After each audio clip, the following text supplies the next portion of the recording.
welcome on in to another action-packed and live edition of the Between the Hash Marks podcast. As always, I'm Matt Lombardo, joined by my friend, colleague, mentor, the purveyor of the Two Deep Zone on Substack, Mike Tanier is here. Michael, how you doing, my friend? I'm doing great. I was going to dress as Father Time for the New Year's edition of this show, but I couldn't find my Philip Rivers jersey. Oh, that's great. Well, you'd also need to rope in 10 kids from the neighborhood and have them hang out behind you as you're doing the show. Yeah, it's like the Waltons back there. It's like 16 generations of people watching him. Yeah, let's do a 5-yard touchdown. Great job, Philip. Great job. How you doing?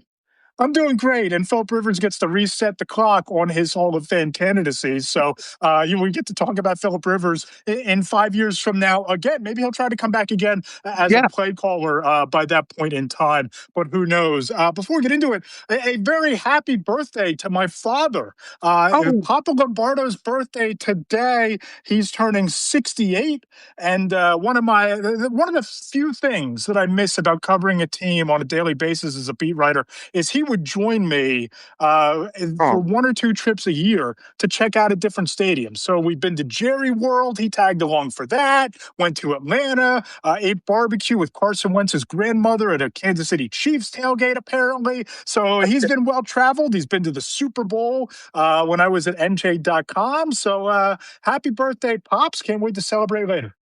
Has he ever been to Lucas Oil Stadium? He has not.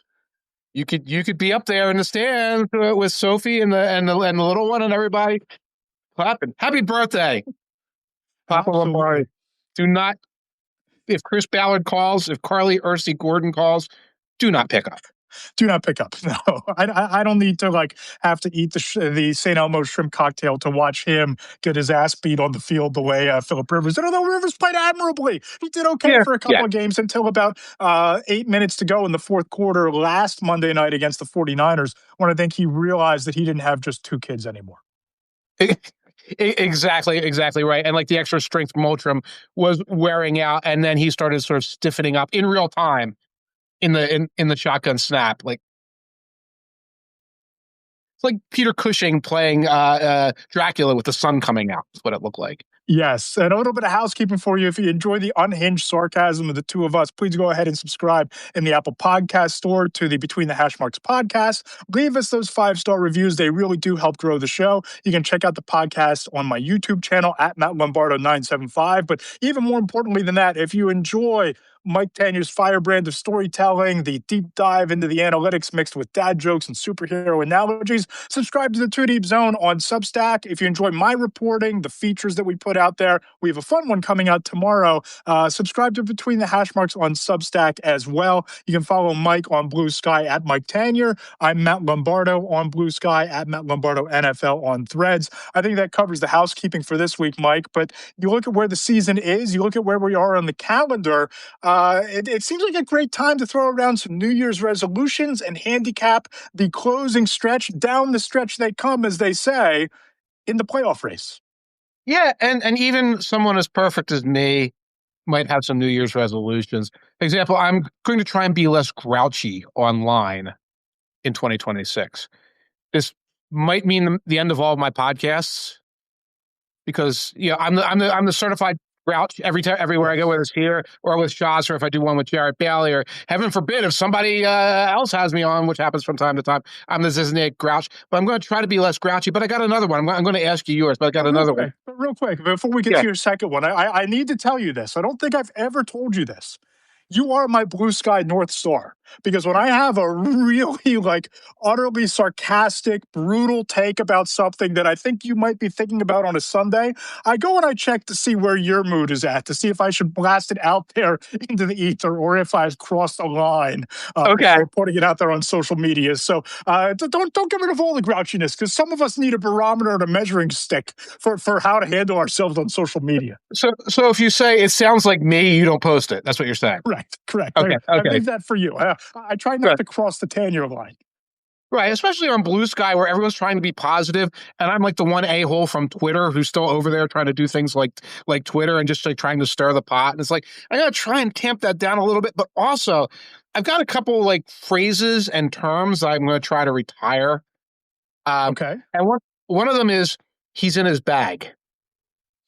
Yeah. He's in his bag. What the fuck does that even mean? He called it clever play. Great. Just like, hey, that was an interesting play call by the play caller. He's in his bag. That's one. The other one, Are we getting deep in the bag of tricks? Because at least bag of tricks like explains yeah, what you're referring to. Can we say deep in the bag of tricks? yes, reach Maybe. deep Oh, into a bag of tricks, right? Or come up with something else. That went to the back of the playbook, or some other thing, like into his hat and pulled a rabbit out. Something besides that. And it's one thing when you're just saying them, like when you're talking quickly. It's different when you're like, I better post this, and like he's in his bag. The other one, and I've never used this one. I haven't used this one in 15 years. That we're going to, and I'm calling on everyone. Teach tape, especially during draft season. This is teach tape. You sound like such a tool when you point to something like, this is teach tape. Oh, I'm sorry. You've been coaching linebackers for 20 years, aren't you? You're not just some 26-year-old who's watching YouTube. You're going to tell me that, like, obviously, when you see something like this, Vic Fangio takes it and he cuts it and splices it and puts it out there. And he shows it to Zach Bond and shows him this is how you're supposed to do it. Come on. Stop saying stuff like that. Oh, that was a great form tackle. Look at this. Isn't this exciting to watch? Don't tell me that you are like a master educator who's like who can go from position to position and know what perfect tape looks like. So we're gonna put those in the same bin with spoiler alert, major oh no. college coaches do not use the term teach tape. They might watch a practice film or they might watch game tape and they might show you a play on said tape and say, look at this. So that's going to elevate him. Or this is how we drew it up in the playbook. They don't say teach tape. I think that's You're a right. creation of fandom culture. So if you want to sound smarter, Good. follow Mike's advice. Right, Eliminate it from the right. vernacular. It's not even good grammar. No. Maybe like teaching tape, or this is an educational reels. Teach tape. So we're going to put that with generational talent out the window for all eternity, please. Okay. Going to be a problem.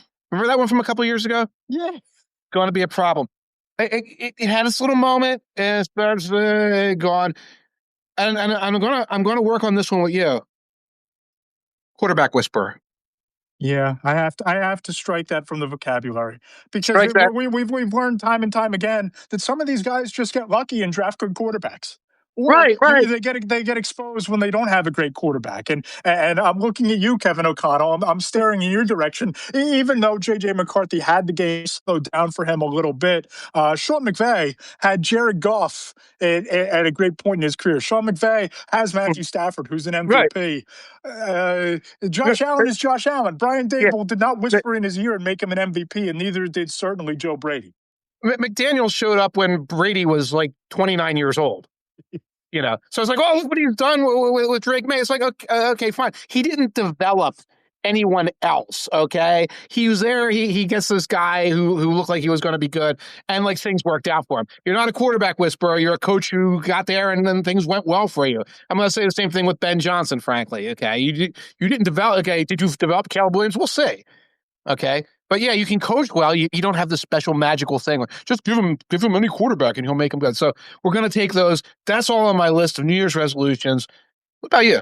Wow, you told me you made New Year's resolution. I thought we are getting serious for once on the podcast. So I actually put Oh, thought into this thing. And what, you going to exercise or something? I ain't going to do that. I'm going to take 14,000 steps a day. I wanted to do it last year because the goal was 5 million steps by the end of the year. Mm-hmm. I did not reach 5 million steps this year. And that's agree. for the. I'll have to check it out. I think it's like 3,900 or something like that. I'll have to do the math. It was nowhere close. But we're going to tack on a second walk around the neighborhood each day to try and get there by the end of 2026. Right. You gotta get the little one in the stroller and get Sophie. And it's like, oh, we're walking to the park again. You got to do that. 3,900, dude. That's like going to optimal. Yeah, that's like going to the store and back like twice, I think. Right. I might do that going up and down the stairs doing laundry. You definitely got to work on that. But yes. Don't you have some for NFL teams, though? Don't you have a few? I do have some for NFL teams. Why don't you throw them out for me? Because we're buttoning up this post. It's going to be at Between the Hash Marks tomorrow. It's a New Year's resolution for all 32 teams, what they can look forward to, what they need to do going into 2026. Had a lot of fun with some of these, got serious about some others. So we figured, hey, why not on the eve of New Year's Eve throw out the resolutions? It's a great tradition, absolutely. I'll throw a couple that like our general readers would be most interested in. Let's start with the Giants. Yeah, the New York Giants. We're going to go to them here on the magical rough draft because I can never remember anything that I wrote. Find your inner Ben Johnson. We talk about quarterback whisperers not being a thing. Well, Yeah, the Ben Johnson system really did unlock Caleb Williams. We talk yeah, about the run concepts with Kyle Monangai and DeAndre Swift. When we talk about walking into Hallis Hall and saying, yo, I need 4 offensive linemen, and then shopping at the top of the market to go get those yeah. offensive linemen, developing a system around Luther Burden and Colston Hmm. Loveland. Nothing else matters, assuming that Joe Shane can at least tolerate Jackson Dart, because we know that he fired Dart's biggest proponent, biggest cheerleader in the building in Yeah. Brian Dable, and they're going to be picking in the top 3. Assuming Joe Shane can deal with Jackson Dart being his quarterback, nothing else matters other than Jackson Dart's development, and that means fixing your offensive line and bringing in a head coach with a system to maximize Malik Neighbors, Cam Scatterbo, Theo Johnson, and a wide receiver to be named later. So the WFAN crowd has already moved on from Dart. Joe Shane might have as well. Who knows? Right. That's the thing. It's like it's possible that Joe Shane, in the back of his mind, is like this. This was Dable's kid, and he gets hurt a lot, and he seems like a little bit of a pill. Yes. Right. I mean, I find it entertaining, but maybe some people in the building don't. So, but you want to, but you know who else was considered a pill? Caleb Williams. Yes. And Right. who fixed him? Who got Right. him at least to level up and show off a lot of the potential that the Bears saw, making him number 1 overall? Ben Johnson. So Like it. go find your Ben Johnson. Okay. I like it. How about them? How about them Cowboys? You have This one for one was them? made with you in mind. Oh This one God. was made. I put on my tenure hat. I don't have the podcasting hat, but I metaphorically put it on the head. Take Jerry Jones's keys away. Yes. It is time to go get a general manager, because I saw Sheil Kapadia post something about this on Blue Sky about a week or 2 ago. Just about everything the Cowboys tried to do worked. You trade for George Pickens. He's the NFL's Yeah. 3rd leading receiver, Yeah. 1,420 yards, 9 touchdowns. Dak Prescott leads the league in passing. You're guiding the NFL's number 1 rated offense. Dallas is on track to finish in the top 5 in EPA, which is expected points added, which is a big leap from where they were when Dak was banged up in 2024. Schottenheimer seemed to work out. The Yeah. hires seemed to work, but then Jerry Jones decided to cut off his nose to spite his face, or pull out a revolver and shoot himself in the foot, whatever metaphor we want to use here, drive the car off the road when you Mhm. traded Micah Parsons, and it completely torpedoed the defense. So I don't Right. know if it's Stephen Jones needing to have an intervention. I don't know if it's a search committee arriving at the Star in Frisco and saying, hey, you guys have a problem here. Let's go find a general manager. But I Right. think it's time to get a GM in Dallas. And it starts right now, and I'm not so much worried about the draft. They've got these extra picks, but they've drafted pretty well. People don't, you have to look at those draft classes and say, yeah, that hasn't been the problem. Jerry isn't out there. If Jerry's out there standing for somebody, it's like a Heisman winner who's going to be okay anyway. It's the Pickens extension. Yeah. You Yeah. can't have that turn into a thing, because Pickens will turn around and be like, I don't like what I'm hearing. And I'll just see if the Bills or somebody else has money. Yeah, and you can't just undo the successes that the Cowboys did have by doing the exact same thing. Right. And imagine the Bills, I'll throw out there the Jets, who have more Yeah. money than they know how to spend, and they're going to get a rookie quarterback. You're going to want to have a deep threat and a true number 1 wide receiver for him to walk into. He'd be a Mhm. great fit there. You just look at the teams with money, and you're either going to write the blank check, or you're going to Mhm. let him walk, and this is all going to be for naught. And it just, I don't know, it just seems like a really tricky situation. If you want to let Jerry, run the scouting department, fine. But go Mhm. get a GM to handle free agency. All right. I like that. Yeah. All right. So we've been beating around the bush. How about them Eagles? Go figure out. You have. Hold on. Let's see. How did I phrase this? If you're the Philadelphia Eagles going into 2026, you need to figure out who you are and who Yes. you want to be. Yeah. Right? Because you look at the offense this year, and I'm going to credit you with the final line of this section. Only 8 teams in the league are averaging fewer yards than the Eagles, 311 yards of total offense per game. Only the Panthers are inside the NFC bracket and scoring fewer than the Eagles, 21.1 points per game.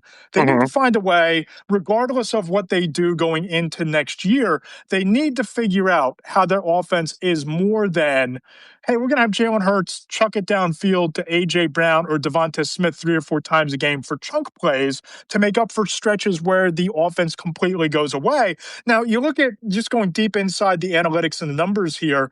Last year, for all the worries this year, they ranked 12th in expected points added on offense per play. Last year, they were 6th. So Yeah. it's a flaw, but it's not a fatal flaw. It's not Right. ideal, but you need to figure it out. So Right. as you told me via text before we went on the air, it would help if the Eagles could start figuring out how to complete one pass in the second half every week. Right. There's been 2 times this year where they did not complete a pass. And someone did an Elias search. And the last time that happened was 1987. 1987 was a strike year. So whatever happened with that was probably involving a bunch of guys who were like insurance salesmen and window factory employees before they went out there. And it's definitely a problem. You know what I'd like to see the Eagles call on offense? What's that? Plays. Yeah. Like actual plays. Like it reaches the point where it doesn't look like plays. It looks like early Tecmo Bowl where you only had 4 plays. That's what it looks like right now, where it's a Saquon up the middle, and then there's the Brown, and then there's a Smith, and then there's one little Goddard goofball thing. I want to see them call plays.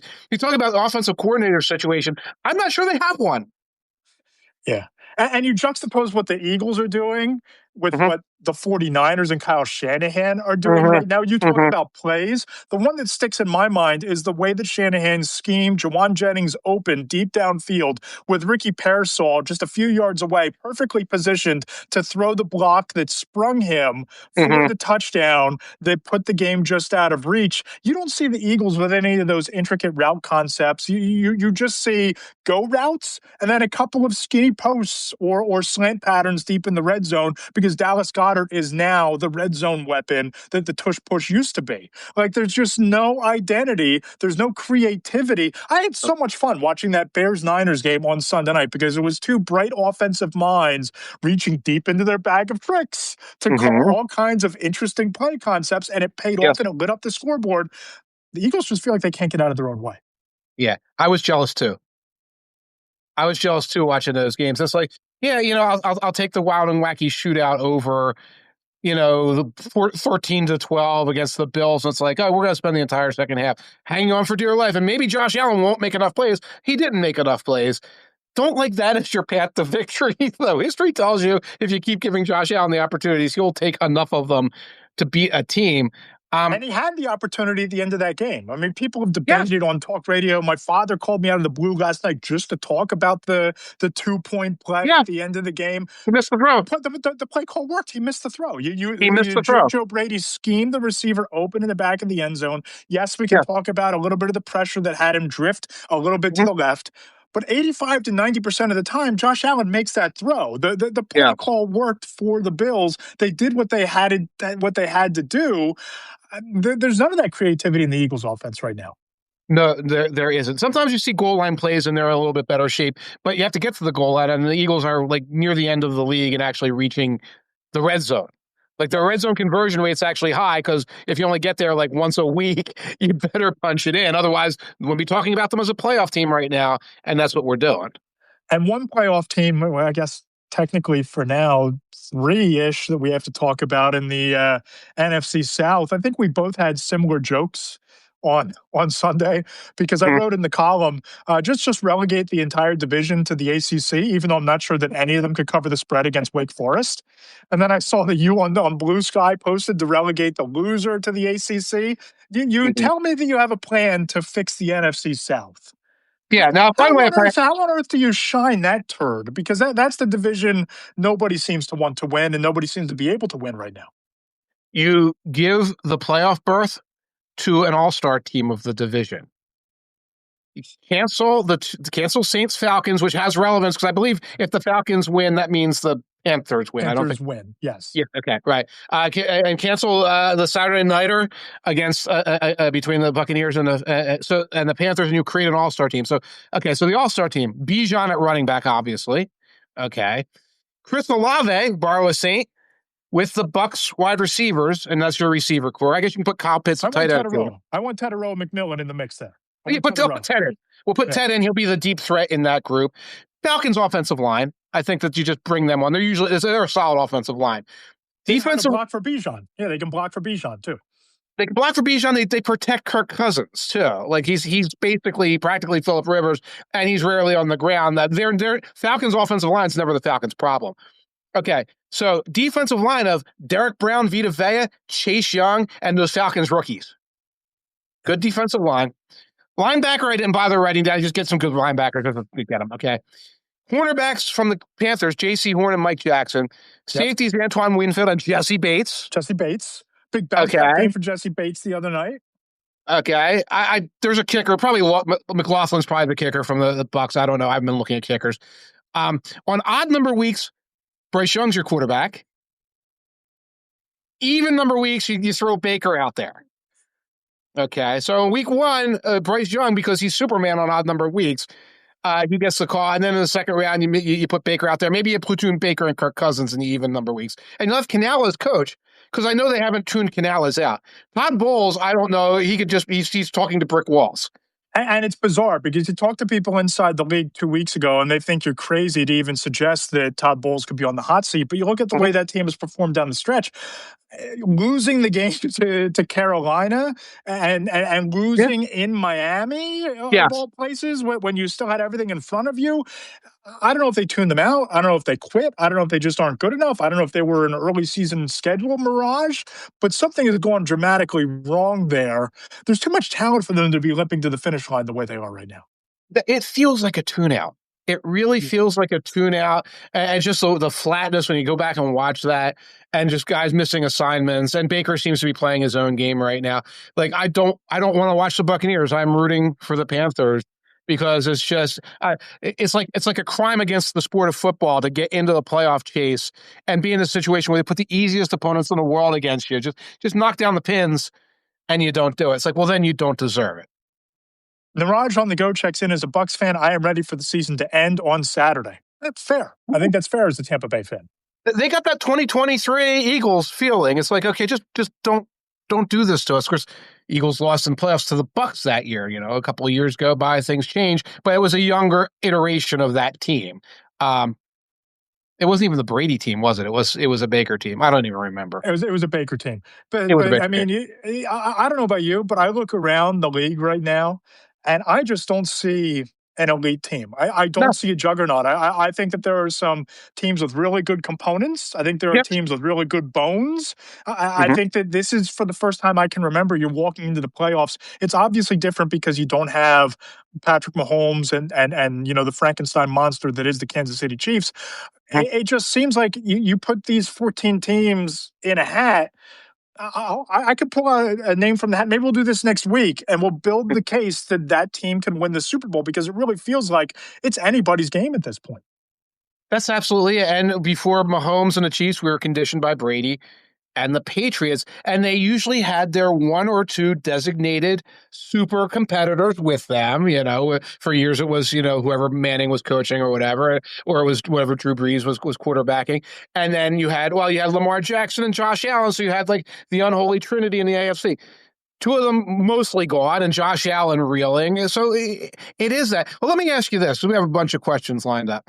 Yeah. I going back and forth on the Rams. The Rams poopy pants last night. They did. What does it mean to you? I don't know that it means much, because they're kind of locked into that 5 seed versus 6 seed. We're going on the road no matter what type of situation. But if you're going to take that approach, treat it like a preseason game, right? Like if you don't care And the Right. way that they played, especially in the first half, it was like they were checked out and didn't care. Then don't play Matthew Stafford, right? If Mhm. Devontae Adams is hurt and you don't want to risk Matthew Stafford getting hurt, then don't play him and don't draw up such an unimaginative game plan in the first half. Yeah. I still think there's a switch that they can flick because there's so much talent across the board there. And I saw what they did to Sam Darnold in the first round of the playoffs a year ago. It, I'm not sold on them being anything other than one of the three or four best teams, but it just seems like they decided to call off the dogs last night. Did you see it any differently than that? Yeah, it was hard because it looked like it was a situation that snowballed. Okay. Oh, fourth down stop near the goal line. Oh, we had a Puka bomb that was negated by a penalty. You get the pick six. Bijan does a 90-yarder. It's 21-0 up until the Bijan 90-yarder. It's like, this seems like an even game. Why is it 14-0? And then you get the comeback. I wouldn't be surprised if I heard later on if Aaron Schatz told me, hey, post-game win expectancy, the Rams could have won that game or whatever. The thing is, we now know what it looks like when the Rams lose to a really good opponent, like the Eagles, Seahawks, Niners. There's special teams mistakes, and it's down to the wire. So we know that. We now have two examples of how the Rams lose to a weaker opponent. This one and the Panthers, almost identical. Pick six, flukiness, and it's on the road. Matthew Stafford implosion, right? Well, but And an yeah, unexpected Matthew Stafford implosion, especially against the Panthers. But you look at what they're lining up as. It's either they're going to Philadelphia, they're yeah, going to the Bears, where it's going to be freezing cold yeah, outside, suboptimal for Matthew Stafford against a defense that are turnover vultures, or you're yes. going to whatever the NFC South is. So I just part of me wonders if McVay decided that they were just going to call off the dogs a little bit last night. But part of me thinks that Yeah, if you can't handle your business against the Falcons and you're yeah. just going to get beat up in that fashion, then maybe it is time to worry a little bit. Yeah, it's almost like you don't want to be going into Charlotte again with the rain, but you don't want to be going into Chicago with the cold or Philly with the crowd noise and And the like wind. and the wind and shades of last year, etc. But I guess it was almost the same storyline the previous week. You didn't quite finish your business against the Seahawks, obviously a greater opponent, so you're coming in like this. The flip side of that, because we're talking about who faces who, what should the Eagles be doing in week 18? Now, we all kind of see the same thing. If you get the Packers, you get a beat up team. Yeah. You get the Rams, you don't. In fact, they might get Devontae Adams back, and you got to worry there. And you got the Niners and everything. Rest the starters or roll. Yeah, I think you take a hybrid approach here. I think you have to try to shake that offense out of whatever the hell that was in Orchard Park on Sunday. I'd play the starters, at least the offensive starters, for a half. I'd Mhm. play them the first half, see if you can't get a couple good drives together, string a couple big plays together, find yourself with some sort of identity, and then I'd put everybody in bubble wrap. But if you came to me and said, Dan Quinn and that defense seemed pretty pissed off about how that game Ooh, ended yeah. in Landover. We have nothing to play for. We might get a little bit chippy, so we're gonna, take our shots. And who cares? It's the end of the game. If a guy gets suspended, so what? Yeah. I could be persuaded into resting going into the postseason. There's a lot of variables here, but if I were Nick Sirianni, I'd probably trot him out there for at least the fourth quarter, see if I can't get the good feelings rolling, the good vibes rolling again, and then just get ready for the playoffs. Yeah. And another variable is how healthy is Jalen Hurts really? He took that big shot. I guess it was early in the third quarter. I think I wrote second quarter was early in the third quarter going out of bounds. He takes a pretty big hit. And then that's when everything flatlines and like every element of the offense seems to disappear. If he's just banged up slightly, just call it off. Just Right. call it off. Right. Right. I mean, there's nothing to be gained really from Right. a seeding standpoint. I guess you can hope that you can play your way into the 2 seed and maybe get a chance at 2 home games. But Yes. the way the bracket is playing out, I don't think that there's a discernible difference with who they'd be playing in the first round or the path. And really, when you look at Philadelphia's path to a Super Bowl, Mike, it comes down to that defense playing at the level it is and figuring the offense out. Yeah. If the offense that showed up in Buffalo is what shows up for any of these games, I'm Right. not sure that they're making it out of the second round anyway. Unless they're playing the Seahawks, and the Seahawks Yeah. offense shows up doing its thing, and then you're just in another one of these games where it's like, oh, God, we have to watch this. Yeah, I kind of feel the same way. I just lost my train of thought. That's okay. That's okay. It's been a long year. Kind of It's like been the a long Eagles' year. offense lost its train of thought many Oh, times. Swallow is calling my plays in my brain. I'm stopped. I can't get a first down. I can't get a verbal first down. What has happened? Who's the team that could be one and done? The biggest disappointment for you? Yeah, you're gonna hate me. The New England Patriots. Fraudzilla. We're still leaning hard into the product of the schedule argument here with them. Product of the third easiest schedule in NFL history, documented by DVOA. That was ridiculous what happened on Sunday. And they were jumping up and down like they had just won the NIT tournament because they were beating Green Rutgers. Sorry. No. Again, I don't want to trivialize how good Drake May has been, his development, his performance, things like that. They're going to get in there. If they don't get the top seed overall, they're going to get in there. They're going to face somebody who is going to put up a fight. And it's going to be the first fight they've seen since, I guess, except for the Bills games, the first fight they've really seen. They're going to get smacked in the mouth and they're not going to know how to respond. And I'm calling my shot with that team. I'm going to call another shot. I'm just going to flip this argument on its ear before I give you my team. I think the Super Bowl winner comes out of the AFC. I think whoever survives that AFC gauntlet, I think that they're going to wind up winning. I just think that it's deeper from a defensive standpoint, which matters. You're talking about really difficult environments at the top of the bracket, going into Mile High.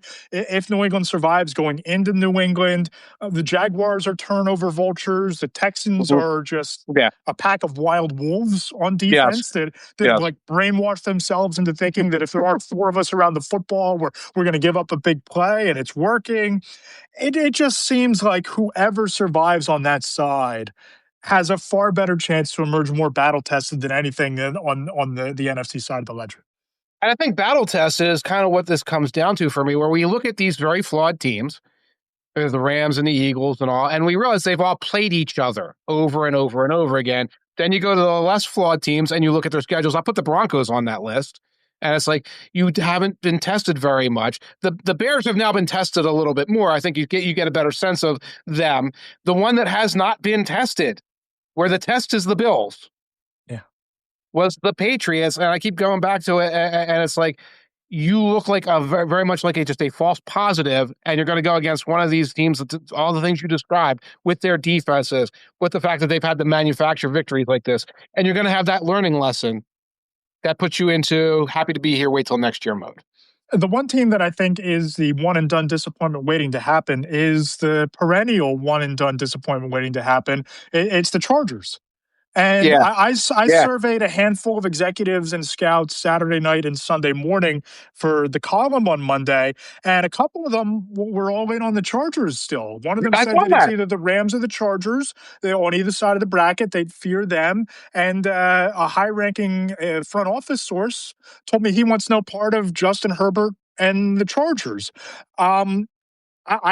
I don't see it because of the offensive line. Right? I mean, I think that losing Joe Alt and Rashawn Slater were fatal blows to them. And I just look at the rest of that conference. Denver, elite defense. The Patriots, really good defense, explosive offense. Jaguars, really good opportunistic defense. They shut down Denver when it mattered a couple weeks ago. The Bills, Josh Allen's there, right? Like how are the Chargers getting through that at far from peak capacity and peak productivity? Did you text this person before the Saturday game? It was after. It was after. Maybe they were out with the missus and hadn't watched the film yet. The only thing the Chargers did right offensively, Herbert had a bomb. He had to play where the guy's dragging him down and he completes the pass. Otherwise, it was third down penalties by the Texans defense. That was it. It was like Herbert looks like he's dead on the ground, but he threw his leg up, tripping penalty. Oh, there was defensive contact, so that sack for like a loss of 14 didn't count, and now it's first down. That was the Chargers' offense. I'm impressed by what they've done this year to get back to this. Right. Considering the side of injuries, and considering on defense how many like no-name type guys there are who are coming through and making the big plays on defense. But this is running the gauntlet. Yeah. It just seems You're going to be a 6 seed. You're going to be like a 6 seed, right? I mean, or right. maybe the 5th seed, depending on what happens this weekend. I just don't see with what they're going to have to go through. Sean Dillon Weir checks in. I'm curious about the negatives about the Seahawks offense. 8th in passing yards, 2nd in scoring. Yeah, they aren't pretty in the first half of games. In the second half of the season, but they have a crushing points differential with that defense. Yeah, but for me, it comes down to don't go full Sam Darnold, and it comes down to I look at that Rams game, and it was almost like Clint Kubiak was scared to death of Darnold and tried to hide him for 3 quarters. You saw the 2 turnovers and eventually a couple really big throws by Darnold to bail them out. I love Jackson Smith and Jigba. I love AJ Barner and Elijah Arroyo, one of my favorite standouts from Mobile last year. They have the pieces. They have 2 really good running backs. It's just trepidation for me that they're not going to be able to overcome the Sam Darnold mistake in the postseason like they did against the Yeah. Rams. Really, over like the last 5 weeks, if you watch their games, including a couple of the blowouts, like the Panthers game looks like a blowout on the scoreboard. I think you can go back to the Falcons game, same thing. And you look at how they scored their points. And if it wasn't flat out a defensive or a return touchdown, look how many times turnover, ball on the 30, 30 yards to score, and that's where the big play comes from. Even in the Rams game, it's like, we gave you the ball here, and then Darnold gets the 2 completions, and that's how you get the touchdown. So when you look at the offensive stats for the Seahawks, particularly over the last 4 or 6 weeks, you're almost looking at defense special team stats that have been morphed over into the offense because they're giving them these many scoring opportunities. And that's the concern. You have a team in the Seahawks that is 6-3 against weaker opponents at halftime consistently. And that's a worry. Just like for the Eagles, it's like, oh, you're up 13-0, and now you have to hold on for dear life. It's like the mirror image of that. And that's where a lot of that pessimism, skepticism comes from. In addition to the fact that I watched Darnold try to cram the ball up his nose against the Panthers. I couldn't believe, I can't believe I'm watching this as a playoff quarterback right now. Yeah, that Panthers game was kind of a rock fight for the first half, right? It wasn't until a couple of timely turnovers on defense, and they tripled down on Kenneth Walker and Zach Charbonnet late in that game. And it's great to have those hammers. It's great to have 2 running backs that can close out games. But against Carolina, I'm not sure that you should be forced to rely on that. It was literally, by the way, retire rock fight, New Year's resolution. Okay. Oh, and be less grouchy and combative during podcasts. Okay. Tug of war? What metaphor do you want there? Slogfest? What do you want? They were stuck in the mud. They were stuck in the slush, those 2 teams. Yeah, caveman battle, barbarian brawl, something. I don't know. Barbarian brawl. Barbarian brawl trend in 2026. It's a barbarian brawl. It's a barbarian battle. It was literally whatever it was at halftime, 3-3, I believe. And it was Chuba Hubbard fumbles, ball on the 30, touchdown.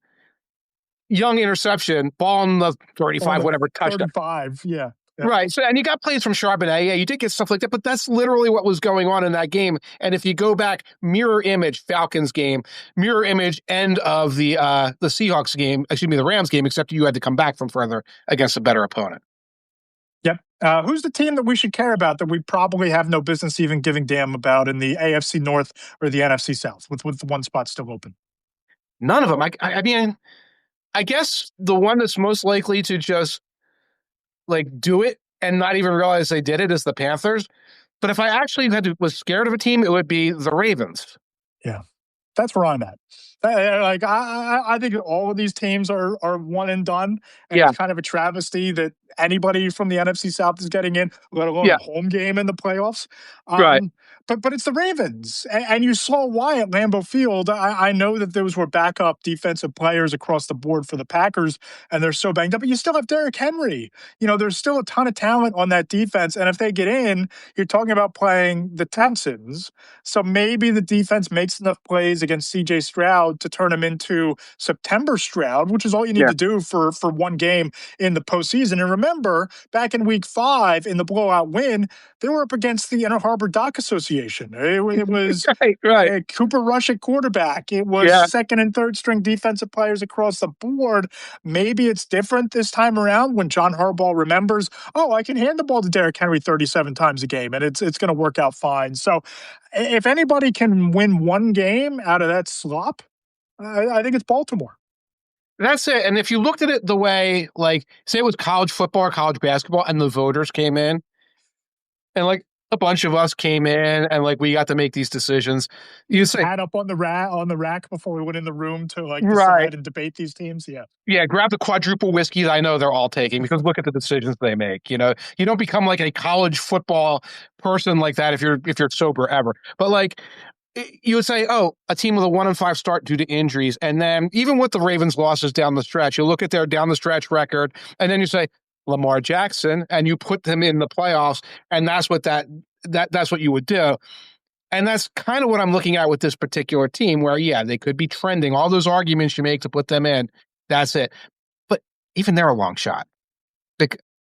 Yeah, and I just want to take a moment here to Yes. reflect on Aaron Rodgers caring more about not getting sacked than clinching a playoff spot and putting themselves in this position where you could lose two in Mhm. a row after losing to that Dreck in Cleveland, all Mhm. because you didn't want to go down in history as the guy who was sacked by Myles Garrett to break Michael Strahan's single season sack record. I just want to pause and reflect on the game plan and the philosophy and everything that happened in Cleveland last week.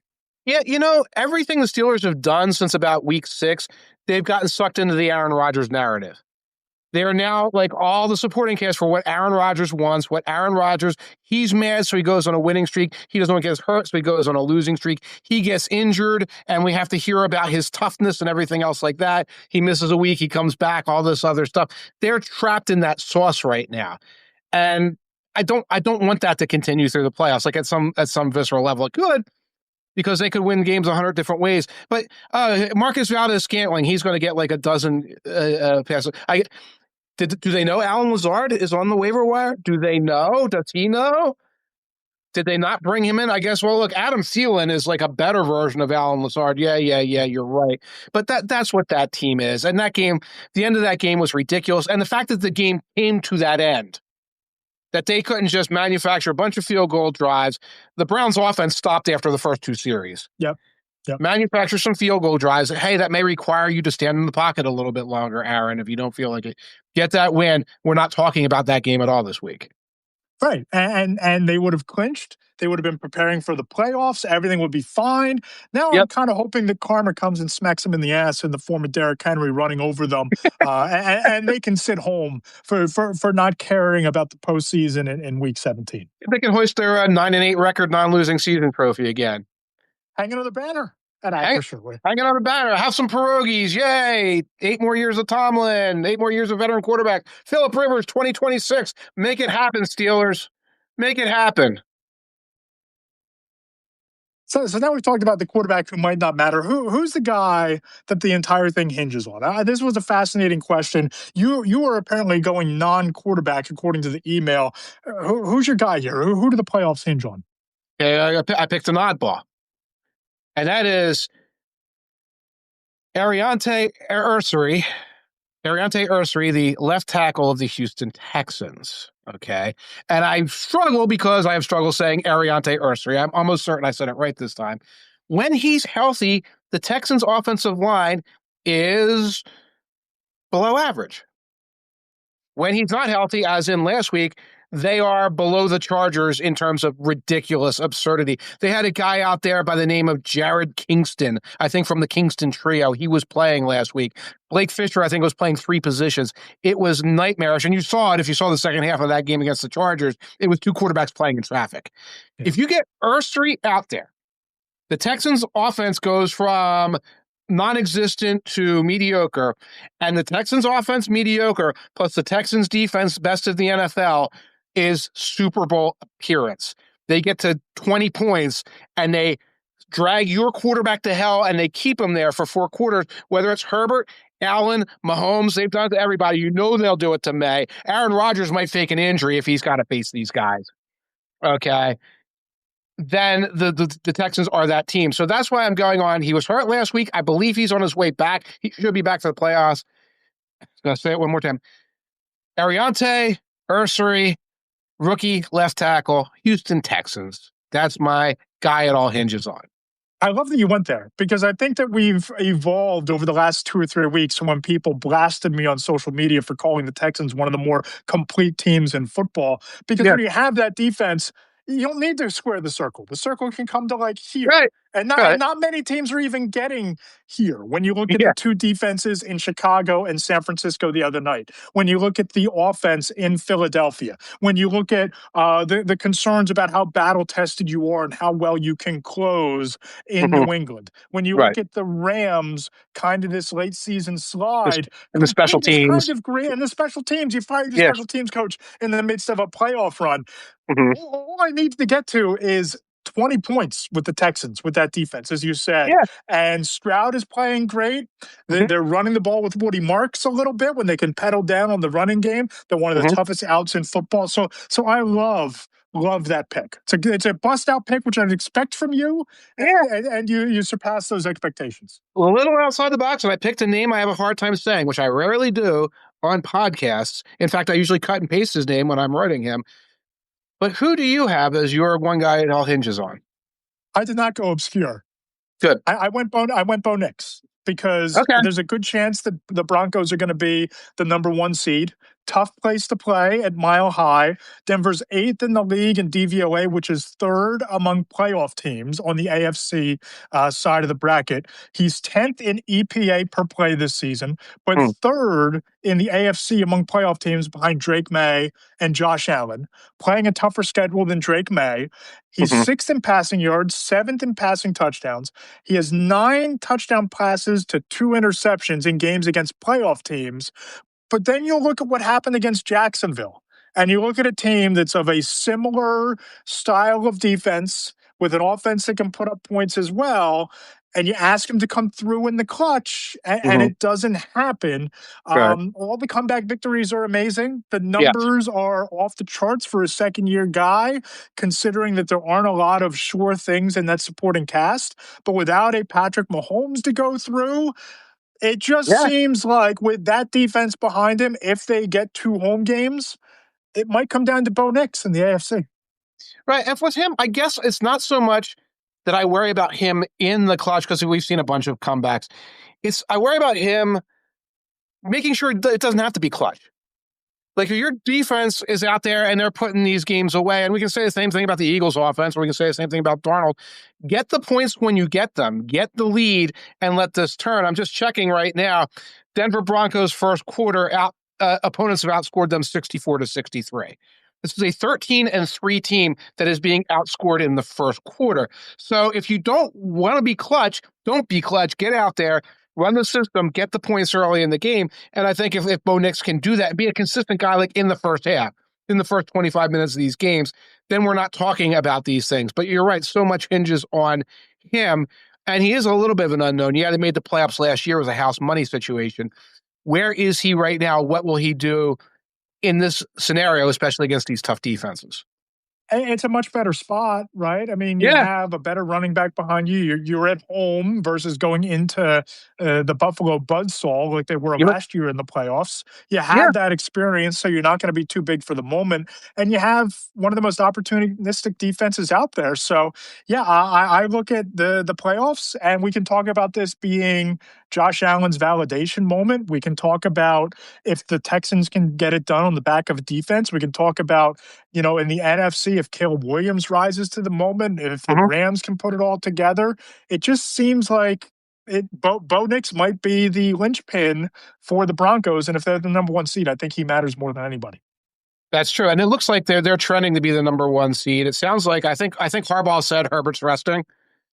Because I would, after last week, I wouldn't put Herbert out there in just some game against a team that has something to play for, certainly. And it means like the Broncos, again, somebody on the Shots podcast was like, the Broncos are just as fraudulent schedule-wise as the Patriots. And it's like, no, the Broncos have had an easy schedule. Again, historically easy schedule. The mathematics back this up. But there is a little bit of, you faced the third-string quarterback last week for the Chiefs or Christmas. Now you're going to be facing, I forget who Justin Herbert's backup is. It's not Easton Stick. It's Trey Lance. Oh, God. Okay, you're facing Trey Lance.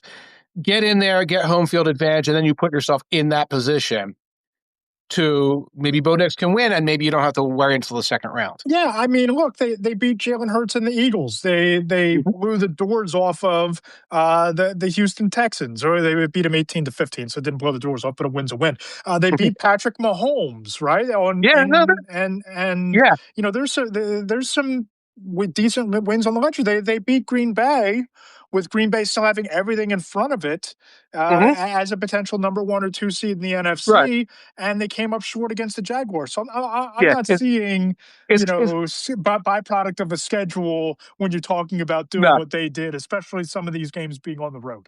No, it's more like you can call it a soft schedule. If you look at it mathematically, soft schedule, not this, Fine. oh, you haven't played anybody, you're a joke, you're a fool. And again, it's also a team that was in the playoffs last year. So we've kind of seen them do this to a degree, not like, oh, they just came from nowhere this year and have been beating the Jets every other week.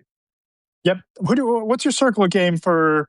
We're going to tighten this up here into the 1 o'clock window that is just filled with dreck. What are you going to be watching on Sunday? I'm going to be watching the Texans Colts. I like watching the Texans defense. They're going to still be playing. And I know I don't have to worry about Phillip Rivers dying because Riley Leonard is getting the start. And I believe the young man's name is Seth Hannigan, was signed to the practice squad. I really hope Phillip Rivers is inactive because the last thing I want to see is Phillip Rivers coming off the bench because Riley Leonard got hurt. If that's the case, I want to see Jonathan Taylor playing Wildcat, frankly, before I see that. But interesting game. Game still has some meaning. So that's as good as it's going to get at the 1 o'clock window. How about you?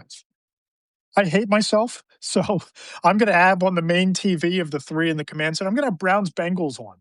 Okay. Just to see if Myles Garrett is going to get this thing done, because, you kind of played with your food a little bit down the stretch. I mean, 3 weeks ago, we're talking about you as a fringe outsider MVP candidate because you're going to blow the doors off this record that has, stood for 2 decades. Are you going to get it done? Are you going to sack Joe Burrow? Is Joe Burrow going to survive?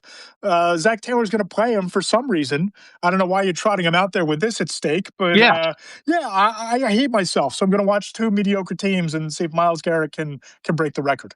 I want to see that too. I know we're going to have that on the screen at the bar. I want to see Myles Garrett go for it. I don't want to see Joe Flacco out there under these circumstances. This is Jake Browning. This is your chance to earn that contract you got a couple of years ago that you wound up at the bottom of the bench. But that is fun. And that's kind of the essence of the 1 o'clock games. I know for a couple of years there, it was like you're waiting for Mike Evans to get his 1,000th yard. Yeah. That was like one of the things you put in there. Let's watch it. You get to see a little Shador. People are curious about Shador. I've been saying things about him without even bothering to watch the games. Get your Shador on. That's not a bad one there. So we can watch that one. We can watch Colts Texans. We watch Jaguars Titans. That one has a little meaning. We really dropped the ball here. We dropped the ball here because if there was ever a Sunday that's built for you to hop on the train and schlep into suburban Philly and watch the games on the command center with the 3 TVs, this was the weekend. We dropped the ball getting it on the books because I don't think either one of us are going to be zeroed in on these games for our Monday columns. This would have been the one. We could have done a little drinkity drink podcast after, but maybe next year we'll circle it on the calendar. Hey, Tanya, get over to this side of the river. To share with you how it works, I always do the playoff previews, so I don't really cover Week 18 except for the games that matter. And obviously, there'll be talk about the Ravens-Steelers game because you got to talk about that in the playoff previews. And that usually goes until 1-something in the morning. But I always have one too many drinks on the 1 o'clocks. So I've got all my prep writing done. All the stats are already inserted. And then I'm having a throbbing headache at 1 in the morning trying to put them in. Oh, wait, I've forgotten. How do you spell Ariante Ursary? I got to get that name in there. And it turns out to be a mess. Now, this year I'm going to do it in 2 stages. Okay. NFC and AFC. The AFC will actually go out at noon on Monday so that I could get the one done. So theoretically, you could have a couple drinks, get that NFC one done because you'll pretty much know everything. You're just inserting. But I'm not getting on Suburban Station. Not this time. Not this time. We'll circle it for next year. We'll For me, circle it for comes next. down to Joe Stazak, former radio partner, good friend, Yeah. has jumped in, filled in a couple times on the pod. He's my de facto editor late at night on a Sunday. Mine's always Control F XXX. Did I miss an XXX to fill in a stat, to Yes. fill in a Yes. yards per Yes. play, or an Yes. advanced metric that I'm hoping to get off of next gen stats? XXX, make sure that the XXX are filled in before they get to Stazak, because who knows what it turns into once he would get it with some of those placeholders in there. That's exactly it. You better not put XXXX because XXX will find it. Actually, XXS will find XXXX, but it won't find XX. So you have to watch out for that. So I'll put insert here in big letters. And I always find the last one at like 1:05 a.m. right in the middle of like the first capsule. It's like, oh God, yes, I have to go find the first quarter statistics for Baker Mayfield. Why did I do this to myself? But that's part of the Or deal. insert quote here, waiting for a text message to get back, right? Yes, insert quote here. And yeah, you're waiting for the text back, which you don't know if it'll come. It's either text back or like dive into a transcript, because Yeah. the thought is always get the exclusive quote. It's always text the coach of a rival or somebody on a bye week or former player, and if they don't get back, hurry up and go to the transcript and find something that fits what you're trying to say narratively. But you don't want to leave the insert quote here into the published copy, because that's just not professional. It looks a little bit Bush League. But yeah, and then you go to the transcript, you realize there's no transcripts. You have to go to the video. That's the worst at 12:45 in the morning. Right. And you have to listen through the entire press conference for the video. And like, oh, I think I knew who asked that question. Coach, talk about the fourth quarter decision. And it's like, you know what? I could just cut the whole paragraph. Just cut it. Just cut the paragraph. Cut the paragraph. Oh, What's God. on Too Deep Zone? For tomorrow, it's the year in bad ideas. Ooh. I took some of the worst ideas of 2025, wrote little memories of them, and we're going to put them on there. And then take a couple days break, and then there's going to be big playoff previews as soon as we have playoffs to preview. Nice. And you've got the resolutions, right? New Year's resolutions going up sometime tomorrow morning. Hopefully before you wake up. It might be around breakfast time, depending on how much I can get done between now and my dad's birthday dinner later tonight. That's right. Perhaps a mailbag on Friday, depending on post-holiday motivation. And then the column on Monday, we're going to zero in on who needs it, whose legacy is going to be defined in the next 4 weeks. That's the column. I'm borrowing a page from your playbook, not to kill myself with worrying about Sunday. Yes. Go bigger picture. Who needs it? That's a great approach to this, because you can look at it and say, yeah, the Bears don't need it in that stage. Like they're building the story now as they go, nor do the Patriots. Bills? Now or never. Might be now or never. Might be now or never. Right. And that's a great way to approach these things. I love it. He's Mike Tanier. Follow him on Blue Sky at Mike Tanier. Check out the Too Deep Zone on Substack. It's mandatory reading. I grab my Nitro Cold Brew every Monday morning and read it before I start my day. You should as well. Subscribe to Between the Hashmarks podcast on Apple Podcasts. Leave us those 5-star ratings and reviews. We read every review on the show, so make sure that you're leaving those 5-star ratings and reviews. They do help grow the show. Subscribe to Between the Hashmarks on Substack. Check me out on YouTube at Matt Lombardo 975. Mike, this has been a ton of fun. It's been a ton of fun all year. I'm excited to preview the playoffs next week and sink our teeth into those matchups, but a lot of fun. Great chatting with you, my friend, and enjoy the end of 2025, and hopefully 2026 is a little better. Now, tomorrow night, I'm going to get in the bag.